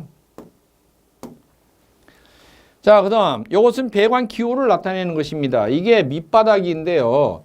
보통 배관의 기호를 어떻게 나타내느냐, 바닥이라든지 천정에 설치되어 있는 배관을 위쪽에서 아래쪽 이렇게 내려다본 모습으로 배관의 도면을 그립니다. 그걸 평면도라고 합니다. 평면도 그릴 때 보면 밑에 쪽에서 배관이 진행하다가 엘보우 부속품 사용해서 이렇게 위로 올라왔어요. 그러면 사람이 이쪽 내려다봅니다. 내려다보면 이 파이프 보이겠죠, 실선으로 이렇게. 그런데 이쪽 파이프는 안 보이죠. 뭐만 보이죠? 구멍 뻥 뚫려 있는 것만 보이죠. 그래서 구멍 뻥 뚫린 것을 가운데 까만 점을 찍습니다. 물론 이게 지금 선이 하나 끄어져 있는 것은 이게 소켓, 엘보우, 나사 이음 부분이기 때문에 나사라고 되어 있는데, 만약 기호에서 이렇게 되어 있다 그러면은 이쪽 이음 방법은 어떤 이음 방법인지 잘 모르겠죠. 예를 들면 동관 이음이다 그러면 점 찍어서 납땜이 될 수도 있고, 전기용접을 하는 부속이었다 그러면 X가 될 수도 있고, 이처럼 나사형 엘보가 들어있다 그러면 나사 이음으로 선을 그을 수도 있습니다. 그러니까 여러분 교재에는 이 선이 안 들어있을 거예요. 왜? 있는 방법이 아직 특정되지 않았기 때문에, 정해지지 않았기 때문에 그냥 표시만 하기 위해서 가운데 점 찍는 걸로 위로 올라오는 배관이다, 오는 배관이다 하면, 가는 배관, 오는 배관 의미가 그거죠. 위에서 내려다 봤을 때 내 눈 방향으로 올라오는 방향, 그 다음에 내가 내려다 봤을 때 보는 시선의 반대편으로 가는 방향, 즉 내려가는 방향의 배관이냐, 그것을 구분하기 위해서 이런 기호를 사용한다는 것입니다. 그 다음 천정 쪽에 있다가 바닥 쪽으로 내려가는 배관입니다. 위에서 내려다 봤을 때 이 배관은 실선으로 물론 그대로 보이죠. 그러나 이 부속품을 보면은 부속품 구멍이 보이는 것이 아니라 부속품 뒷공무니가 보이는 거죠. 뒷 엉덩이가 보이는 거죠. 그래서 그냥 이렇게 둥그스럽게 표현하고요. 그 다음에 이 배관이 이쪽 중심에 가깝게 이렇게 진출해서 연결되어 있으니까 이 배관의 실선을 이 원의 중심까지 이렇게 그어주는 겁니다. 자, 그렇다면은 왔다가 내려갔다가 다시 밑바닥에서 가는 경우를 위에서 내려다보고 그린 경우는 도면이 어떻게 될까? 물론 이 배관과 아래쪽에 가는 배관이 실선으로 이렇게 나란히 보입니다. 그 다음에 나사이음이 역시 부위가 보입니다. 얘가 만약에 납땜이 되어 있는 부속품이다 그러면 동그라미 이렇게 되겠죠. 전기용접 되어 있는 부속품이면 XX 그렇게 되겠죠. 그 다음 이쪽 부속은 안 보여요. 이쪽 부속이 뒷꼭지가 보여요. 그러니까 동그라미만 그립니다. 그 다음 이쪽 배관하고 이 아래쪽 배관하고는, 아래쪽 배관은 중심선이 안 보여요. 위쪽 배관이 이 부속품 보이는 부속품의 가운데 부분 좀 못 미쳐서 들어와 있는데요. 거기까지 이렇게 선이 연장되어서 이 동그라미의 중심선까지 바로 왼쪽 파이프, 즉 이쪽 파이프, 위쪽에 있는 파이프를 그려준다는 것이죠. 이거 잘 주의 깊게 볼 필요가 있습니다. 앞으로 2차 실기 배관형 그 작업형 할 때에는 올라오고 내려가고 이것을 잘 구분을 해야 돼요. 자, 실질적으로 이렇게 되어 있는 것입니다. 물론 측면에서 봤을 때 이런 모양인데요. 실제로 배관 도면이 나올 때는 위에서 내려다본 모습으로만 그리기 때문에 이쪽 배관 제대로 보이고요. 이쪽 배관 보이고 이쪽 배관 보일 겁니다. 요 부속품은 사실 보이지 않아요. 눈으로 봤을 때 이쪽만 두 개가 보이는 겁니다. 자, 그렇다면은 보이는 대로 배관, 그 다음에 요 위쪽 배관, 그 다음에 요 밑에 배관, 그 다음에 뒷꼭지만 보이는 부속품 동그라미인데요. 물론 이 부위 보이는 부분이 엘보우가 나사이음으로 이렇게 네 군데가 보이기 때문에 나사 표시가 되어 있는데 어느 쪽을 중심선까지 그어줄 것이냐. 이쪽 파이프가 위쪽에 있는 파이프가 이 부속품의 가운데를 향해서 진행하고 있죠. 그래서 이렇게 가운데까지 긋습니다. 그러면은 이쪽 파이프가 위쪽인 걸 알 수 있고 이쪽 파이프는 아래쪽인 것을 알 수가 있습니다. 위쪽에서 있어서 중심선까지 보이는 것이고 내려가는 쪽, 양쪽으로 내려가는 거죠. 이렇게 내려가는 쪽. 그렇다면 도면에서 보면은 이렇게 가운데 이렇게 표시를 해서 숫자를 씁니다. 밀리미터는 안 써요. 기본이 밀리미터를 사용하는데 숫자만 표시하도록 되어 있어요. 그리고 이쪽도 이제 숫자 표시하겠죠. 그러나 얼마나 올라왔는지는 모르죠. 옆에서 봐야만 알죠. 옆에서 이렇게 들여다본 모습을 옆에서 쳐다봤다 그래서 여기다가 화살표를 이렇게 해서 이쪽으로도 다시 한번 봐야 되겠다. 가령 가 다시 한다든지 A 다시 한다든지. 그래서 이 모양 그대로 이렇게 된 보조 도면을 그려줍니다. 이런 것은 이제 측면도라고 하는데요. 측면도 옆에서 보는 거예요. 또는 인면도 세워놓고 놓은 부분을 보는 겁니다. A의 단면도 옆에서 이렇게 들여다본 모습을 다시 그려줘서 세부적으로 요 높이를 표시를 다시 해줍니다. 그러니까 가령 이런 형태의 도면이 나오면 반드시 뭔가 옆에서 쳐다본 것이 밑에 도면 밑에쯤 또는 측면쯤에 보조로 그려져서 반드시 나와야 된다 하는 것이고 그리고 올라왔다 내려갔다 이런 부분을 나타내는 것이다. 그렇게 알아두시고 그 다음에 이미 요 사이즈는 요쪽에서 여기까지 사이즈 여기서 여기까지 사이즈는 이 원래 도면에가 치수가 표시되어 있기 때문에 요것은 주어지지 않는 경우도 있다라고 하는 경우입니다. 실제 2차 배관 작업할 때 이야기입니다. 자, 배관 작업을 하다 보면 배관이 무게가 무겁습니다. 바닥 쪽도 무겁고 천정 쪽도 무겁고 그러면 배관 무게 때문에 처질 수가 있어요. 이 배관 무게를 처지지 않도록 잡아주는 것을 배관 지지물, 배관 지지라고 합니다.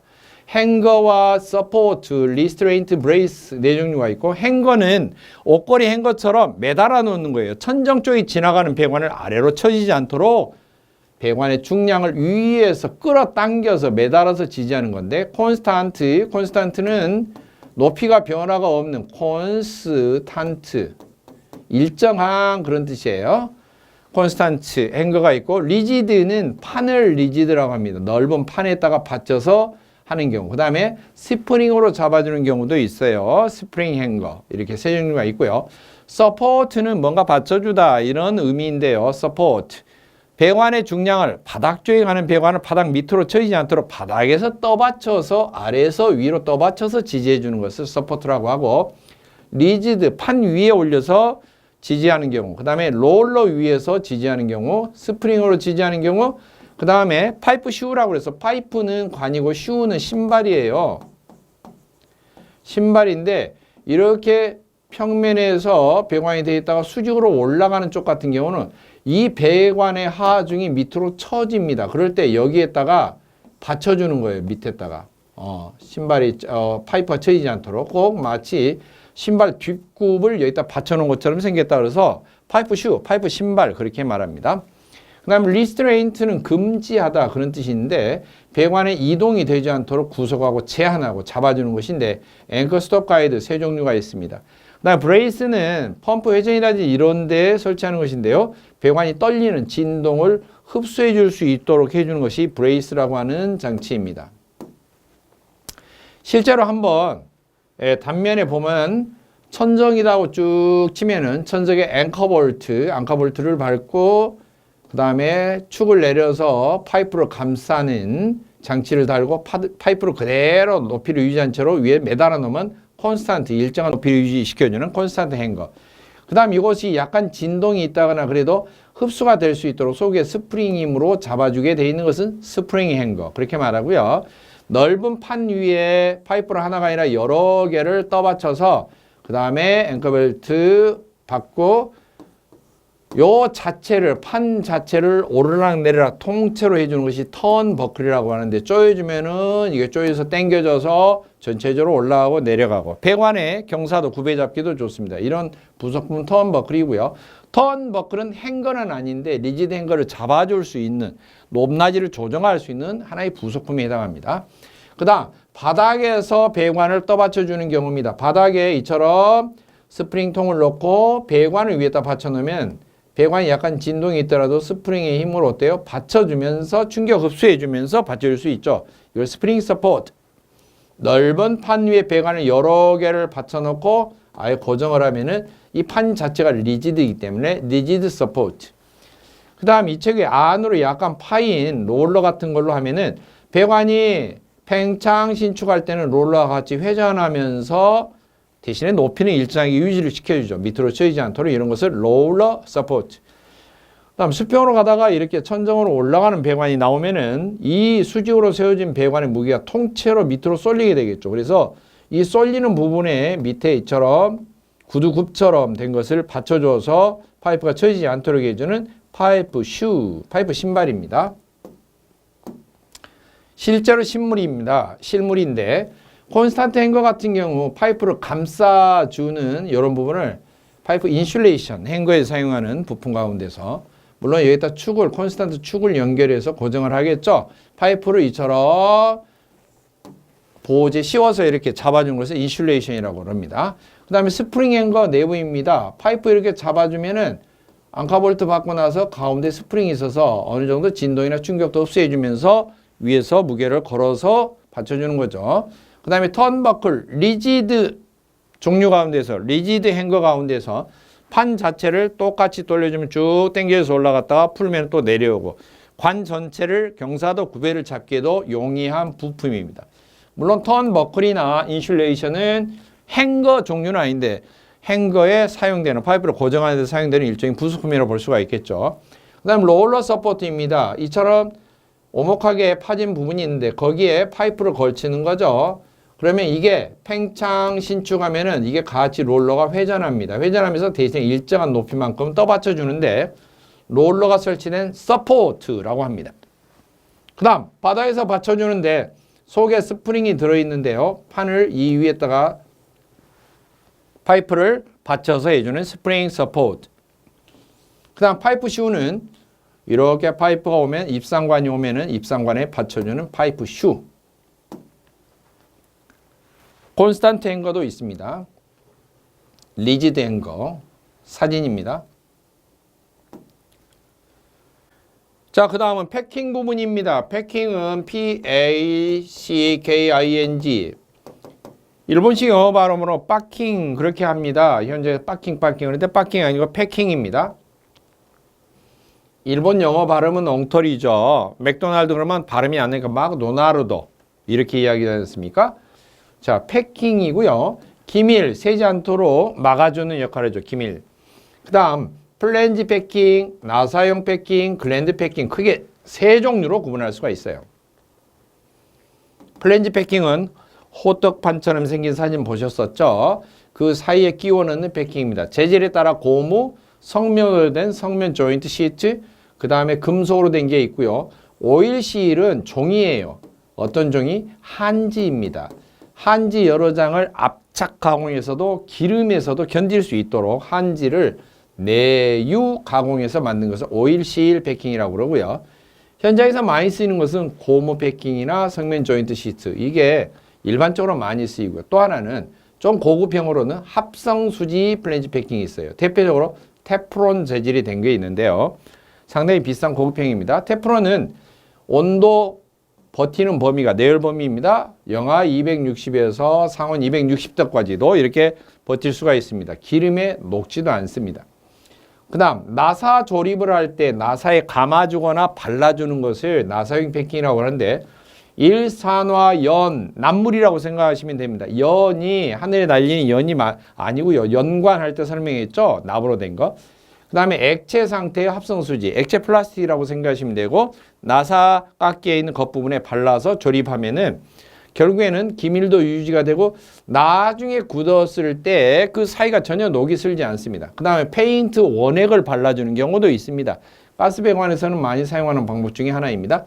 마지막에 테프론 재질을 호떡반처럼 프렌즈 패킹 만드는 게 아니라 얇은 스카치 테이프처럼 만드는 거예요. 그것을 테프론 테이프 형태로 나오는데 그것을 사용하기도 합니다. 그 다음 글랜드 패킹은 글랜드라는 설명을 한 적이 있어요. 보일러 하부에 선출되는 분출 밸브, 분출 코크에는 반드시 글랜드를 있는 것을 사용할 거. 시공 기준에 그렇게 돼 있어요. 설치 기준에. 그런데 글랜드란 말이 뭐냐? 밸브나 또는 회전축 이런데 기밀을 유지하기 위해서 끼워 넣는 패킹이 글랜드 패킹입니다. 성면각형, 성면연, 아마존 모울드 네 가지 형태의 글랜드 패킹이 있습니다. 그 다음 이처럼 다 배관 작업을 하고 나면 패킹 끼우고 조립하고 걸어주고 뭐 다 하고 나면 배관이 부식이 되지 않도록 이제 공구 작업까지 다 끝났어요. 그러면 뭐예요? 페인트 작업해야죠. 녹슬지 않도록 방청용 도료를 바르는데 네 가지가 있습니다. 광명단, 산화철, 알루미늄, 합성수지 도료. 광명단은 아마 시골 그 새마을운동 하면서 많이 이렇게 철문으로 대문을 바꿨는데요. 보통 철문 페인트 칠할 때 진한 밤색 모양으로 한번 바른 다음에 그게 굳으면은 페인트를 칠하는 걸 봤을 거예요. 페인트 하기 전에 밑칠용, 프라이머라고 하는데 페인트 칠하기 전에 한번 초벌로 칠해주는 거, 이거 광명단이고요. 연단과 아마인유를 혼합한 겁니다. 두 번째 산화철을 바르기도 합니다. 제2산화철과 보일유 또는 아마인유를 기름에 혼합해서 발라주기도 합니다. 그 다음 알루미늄 도로인데 우리가 생활에서는 은분이라고 부릅니다. 스프레이 형태로 나온 것도 있죠. 알루미늄 분말과 유성 바니스가 혼합되어 있는 형태입니다. 물론 스프레이는 이 두 개가 이미 들어있어서 흔들어서 뿌리면 바로 나오도록 되어 있죠. 그 다음 합성수지 도료를 바르기도 합니다. 자, 페인트를 발랐어요. 굳고 나면 보온제 씌워서 열 손실 방지하겠죠. 이 보온제의 구비 조건은 열 전도율이 아주 민감합니다.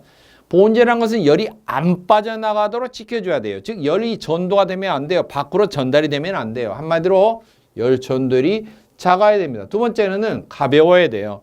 너무나 보온제가 무거우면 배관도 그렇지 않아도 무게가 많이 나가는데 보온제까지도 무게가 많이 나가면 안 되겠죠. 시공할 때 얼마나 불편하겠어요. 세 번째, 다공질일 거, 미세한 공기층이 많아야 돼요. 오리털 파카가 따뜻한 이유는 오리털, 솜털 사이사이에 공기층이 존재하기 때문에 체온이 바깥으로 열이, 사람의 체열이 바깥으로 빠져나가지가 않죠. 지켜지는 거죠. 그리고 시공이 용이해야 된다. 그리고 사용하는 온도에도 견뎌야 된다. 왜? 배관이 뜨거울 수도 있고 차가울 수도 있고 이렇게 하잖아요. 그 온도에도 잘 견디고 품질이 변질이 되지 않아야 된다. 그렇다면 열 전도율은 어떤 특징이 있을까? 온도, 습도, 밀도에 비례한다. 그렇게 돼 있고요. 사실 열이 전달되는 형태는 고체에서 전달되는 전도, 유체에서 전달되는 대류, 빛의 형태로 전달되는 복사 이렇게 있었죠. 그리고 고온에서 저온으로 열이 빠져나갑니다. 첫째, 비중이 작을수록 열 전도율이 작아집니다. 이럴수록 많을수록 두꺼울수록 열 전도율이 어찐다고요? 작아진다. 즉 열이 잘 지켜진다 이런 소리예요. 바깥으로 빠져나가지 않는다. 비중이 왜 작을까요? 무게가 왜 작을까요? 미세한 뭐가 많아요? 공기층이 많이 있기 때문에, 무수한 공기층이 많이 있기 때문에, 그것 때문에 무게가 가벼워지는 거죠. 그리고 온도차가 적게 날수록 배관 안과 배관 바깥 쪽의 온도가 많이 차이 나면은 그만큼 열이 많이 빠져나가요. 훨씬.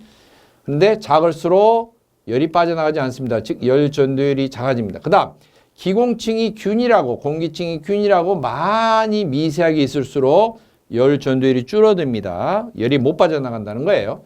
그 다음에 보온제는 두께를 두껍게 시공하면 시공할수록 겨울철에도 추우면 어때요? 몸의 열이 바깥으로 뺏기지 않도록 전달이 되지 않도록 하면 옷을 두껍게 입으면 두껍게 입을수록 열이 못 빠져나가죠.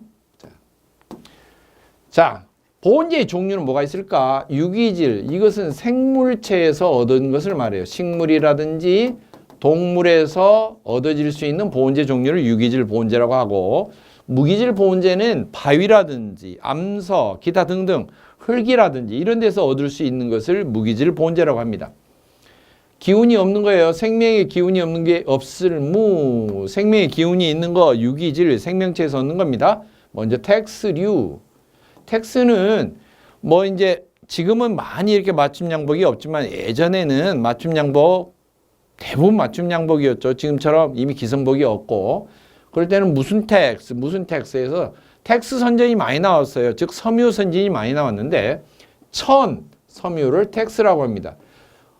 천이나 섬유로 감싸는 거 물론 그런 방법도 보온 방법 중에 하나이긴 하죠. 그 다음 펠트는 동물의 가죽이나 털을 가공한 거예요. 털 같은 경우 너무 불특정하면은 미세하게 가공을 해서 압착을 해서 마치 스티로폴 판처럼 그렇게 가공을 해서 나오는 게 펠트 종류입니다. 그 다음 폼은 부속장치나 보일러 취급 안전관리 설명할 때도 했는데요. FOAM 폼, 거품이라는 영어 단어예요.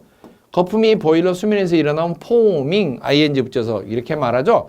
거품 종류입니다. 원유를 가공해서 사출기로 분사를 팍 해서 거품을 잔뜩 뿜어서 기포성으로 한 다음에 눌러요. 그러면 뭘 뿜어내느냐? 폴리스틸렌을 뿜어내서 압착해서 누르면 폴리스틸렌 폼. 우레탄을 누르면 우레탄 폼. 그다음에 뭐 스티로폴 이런 거 다 뭐예요? 폼 종류다. 원유를 가공해서 나온 것이다. 원유는 왜 유기질일까요? 원유는 뭐예요? 식물의 줄기나 이런 것들이 몽땅 땅 속에 묻혀서 액기스로 짜진 거 아닙니까? 원뿌리가 뭐예요? 식물이죠. 그러니까 유기질에 속합니다. 그 다음에 코르크 나무가 있어요. 고무나무에서 진액을 뽑아내면 순수한 순고무가 되죠. 고무 원액이 되겠죠. 생고무죠. 코르크 나무도 있어요. 그런데 부스러지기가 쉬워요. 너무나 부드럽고 포도주 병막에 있죠. 부드럽잖아요. 손톱으로 어때요? 이렇게 뜯어내도 뜯어지죠. 근데 그것을 탄화시켜요. 딱딱하게 하기 위해서 구운 거죠. 코르크 목재를 탄화시켜서 단단하게 만들어서 강도를 증가시킨 것을 탄화코르크라고 합니다. 이런 종류의 유기질은 아무리 많아도 안전하게 사용할 수 있는 안전 사용 온도가 보통 100도 이하에서만 사용하는 것이 바람직합니다. 두 번째, 흙이나 바위에서 가공을 해서 나오는 것은 무기질 보온제인데 안전 사용 온도가 100도 이상입니다. 그러나 대체적으로 일반적으로 450도 이상에서 사용을 합니다. 이처럼 일반적으로 광범위하게 사용되는 무기질 보온제 종류는 성면, 규조토는 흙의 종류입니다. 미세한 기공층이 많이 있는 버슬버슬한 흙 종입니다. 흙 종류인데 이 규조토에 만약에 니트로글리세린이라는 폭발물을 흡수시켜서 기름종이를 잘 쌓아서 심지를 꽂아 놓으면 다이너마이트가 되죠. 그 다음에 질석, 규산칼슘, 안면 이런 종류가 있는데 이것 이외에도 유리솜이니까 영어로 뭐예요? 유리솜. 그라스 울. 뭐 이런 거 등등이 있고요. 그 다음에 세라믹 종류로 된 것도 있고요. 세라믹. 종류들이 많이 있어요. 이런 무기질 보온제는 다 유기질 보온제 이외에는 다 무기질 보온제라고 생각하시면 되고 보온제 문제가 나올 때는 막 섞어놓고 유기질이 아닌 것, 무기질이 아닌 것 또는 유기질인 것, 무기질인 것 이렇게 물어보기도 하고 다음 중 안전사용온도가 가장 높은 거 그러면 다 유기질 섞어놓고 무기질 하나 넣어놓는다든지 이렇게 나올 수가 있습니다. 그 다음 배관 도시법입니다. 배관은 실선으로 표시해요. 배관은 어떻게? 실선으로 표시한다. 그러면 배관을 실선으로 표시하면은 배관 자체가 사이즈가 얼마가 되는지 치수를 기입을 하는데요. 물론 배관이 이렇게 있다. 별다른 말이 없으면 배관의 재질을 표시해요. 그래서 재질이 바로 SPP다, SPPS다 이런 것들을 표기를 하도록 되어 있고요. 그 다음에 사이즈를 써요. 사이즈. 가령 구경이 25mm다 하면 25A 이런 식으로. 그 다음에 광경이 20mm다 그러면 20A 이런 식으로 표기를 합니다. 그 다음에는 이것은 배관의 재질과 배관의 구경인데요. 사실은 배관 속에 어떠한 유체가 흘러가는가 유체도 표시를 해야 됩니다. 이 속에 뭐가 흐르는지 모르잖아요. 공기가 흘러가면 에어, A자 표시 45도로 인출한 다음에 가스가 흘러가면 G, 스팀이 흘러가면 수증기면 S, 증기가 흘러가면 V라고 하는데 물 이외의 증기는 VAPOUR, 베이퍼라고 합니다. 읽을 때. 베이퍼라고 해서 V자를 표시하고요. 물이 흘러가고 있으면 water, W 표시하고요. 냉각수가 흘러가면 C, chilling water라고 그래요. chilling water, CHILLING, chilling water. 그래서 이처럼 배관 속에 어떤 유체가 흘러가고 있는지 45도 인출선을 통해서 배관의 유체 표시를 영어로 이니셜로 써주고요. 그 다음에 도면에 배관의 치수는 밀리미터로 한다. 가령 여기에서 여기까지다. 그러면 이렇게 치수 인출선 한 다음에 여기다 숫자를 쓰는데 단위는 안 써요. 숫자만 기입합니다. 그 숫자는 밀리미터를 뜻합니다. 가령 1m다 그러면 1 그렇게 쓰는 게 아니고 1000mm 이렇게 쓴다는 거죠. 그 다음에 관의 접속 표시 방법입니다. 위에서 아래쪽을 내려다보는 평면달을 기본으로 그리는데요. 이렇게 교차가 되어 있는데 가운데 점이 찍어져 있네요. 이런 것은 관이 서로 붙어 있다, 접속해 있다 이런 의미고요. 접속하지 않을 때는 그냥 점 안 찍고 이렇게 지나가는 걸로만 그렇게 하고 또는 한쪽을 띄워놓거나 아니면 이렇게 건너뛰기 표시를 하거나 이렇게 합니다. 그 다음에 관이 분기할 때, 가지치기를 할 때는 이처럼 이렇게 점하고 이렇게 하는데요. 실제로 분기를 할 때는 배관이 이렇게 있으면은 배관을 가운데로 이렇게 파내고 이렇게 직접적으로 잇는다는 것인데 얼마나 공법이 어려웁니까? 그래서 실적으로는 이런 것보다는 가령 분기를 위한 전문적인 부속을 쓰는 거죠. 가령 T를 썼다. 그러면 이렇게 표시를 하면은 굳이 가운데 점을 찍지 않아도 이 자체가 가지를 쳐내기 위한 분기를 하기 위한 부속품 T라고 하는 것을 사용했다. 알 수가 있겠죠. 그 다음에 관의 이음 방법을 나타낸 것입니다. 이것은 줄 하나는 나사 이음, 즉 소켓으로 이었다 이런 소리고요. 점 하나 찍어 있거나 작은 동그라미를 하는 경우는 납땜 이음. 세 줄기로 가운데는 큰 줄 양쪽에 작은 수직선을 그으면 유니온 이음.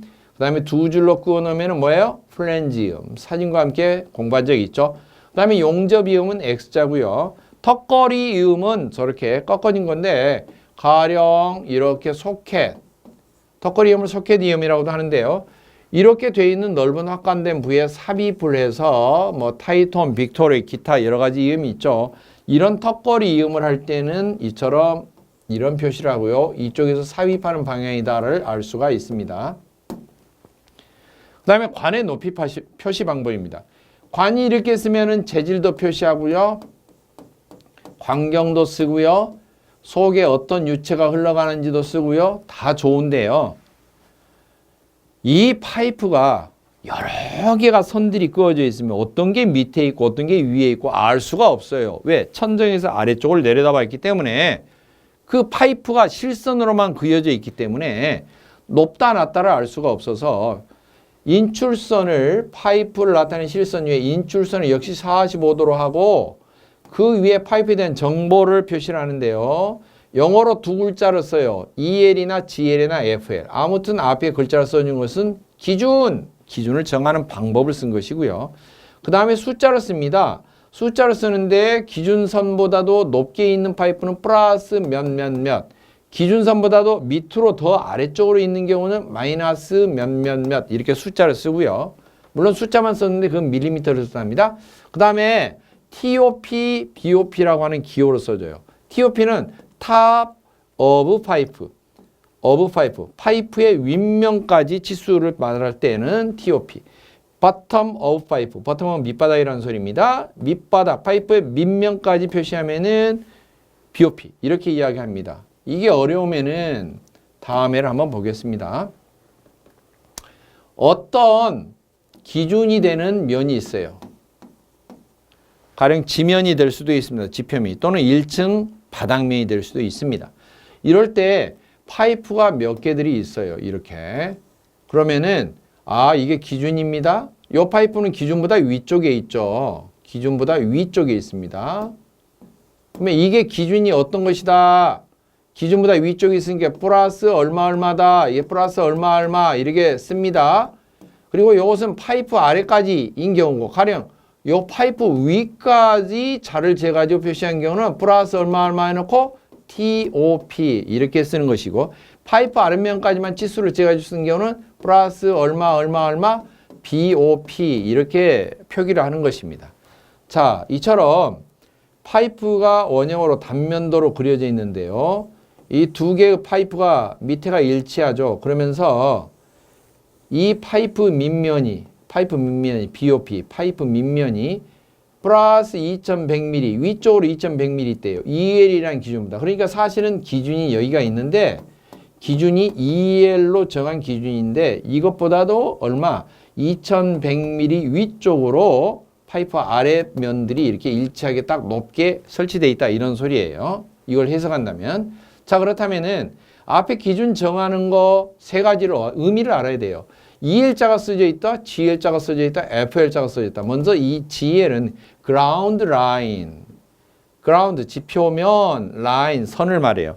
지표면 땅바닥을 말합니다. 땅바닥. 지표면인데 어떤 지표면이냐면은 정확하게 하면은 포장되어서 평탄한 지표면을 뜻해요. 그 다음에 FL이라고 되어 있는 경우는 F가 플로어. 엘리베이터 타면은 이렇게 되어 있죠. 1F, 2F 이런 식으로 되어 있죠. 이 F가 바닥이란 소리예요. 건물의 층 바닥.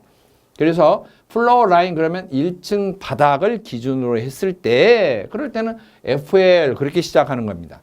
그 다음 EL이라고 쓰는 경우는 이퀴벌런트인데 표준으로 환산해본, 표준으로 계산해본 그런 뜻이라고 그랬죠. 가령 지표면이 포장이 안 돼 있고 이렇게 막 정신없어요. 높낮이가. 그렇다면은 어느 지표면 가운데서 한쪽은 높고 한쪽은 낮고 정신이 없죠. 포장이 안 돼 있다 보니까 평평하지 않고, 그런 경우는 지표면으로부터 대략 한 200 내지 한 500mm 정도 높이에 지나가는 파이프를 하나를 딱 찍어서 너 기준 이렇게 할 수가 있어요. 그러면 그런 파이프는 특별히 EL 그냥 이렇게만 써주는 거예요. 기준. 그리고 나머지 파이프들은 EL보다 높게 돼 있다.